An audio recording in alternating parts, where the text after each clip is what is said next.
ഞാൻ സംസാരിക്കുമ്പോൾ, ഏതു സാഹചര്യത്തിൽ തിക്തമായ അനുഭവത്തിൽ കൂടെ ഞാൻ കടന്നു പോകുമ്പോൾ, 10 മക്കളുടെ ഡെഡ് ബോഡി മുമ്പിൽ വരുമ്പോഴും എൻ്റെ വാക്ക് പതറിപ്പോകരുത്. അന്നാരോ ഞാൻ സംസാരിക്കുമ്പോൾ എൻ്റെ നാവിന്ന് വരണം, നീ നീതിമാനാണ്, നിനക്ക് അബദ്ധം വരികയില്ല, നിനക്ക് അബദ്ധം പറ്റുകയില്ല. എനിക്ക് മനസ്സിലാകുന്നില്ല, 10 ഡെഡ് ബോഡി എൻ്റെ മുമ്പിൽ വന്നു.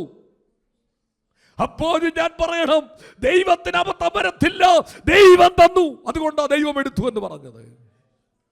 എനിക്ക് അങ്ങനെ ഒരു കൃപ തരണം. എങ്ങനാ? സാഹചര്യമെല്ലാം പ്രതികൂലമാകുമ്പോൾ, സർവ്വതും തകർന്നെന്ന് പറയുമ്പോൾ എൻ്റെ ദൈവത്തിന് അബദ്ധം പറ്റത്തില്ല. അപ്പോഴും ഞാൻ പറയുന്നു, നീ നീതിമാനാണ്. അടുത്ത വാക്യം, ഒരു പ്രാർത്ഥനയോട് എനിക്കുണ്ട്. ഏതു സാഹചര്യത്തിൽ എവിടെ എപ്പോൾ എന്നെ വിധിച്ചാലും ഞാൻ നിർമ്മലനായി കാണണം. എനിക്കൊരു അപേക്ഷയുണ്ട്. നീ എന്നെ വിധിക്കുമ്പോൾ, ഏതു സാഹചര്യത്തിൽ വിധിച്ചാലും എന്നെ നിർമ്മലനായി കാണാൻ തക്കവണ്ണം എനിക്ക് ഉയരത്തിൽ നിന്ന് കൃപ തരണമേ.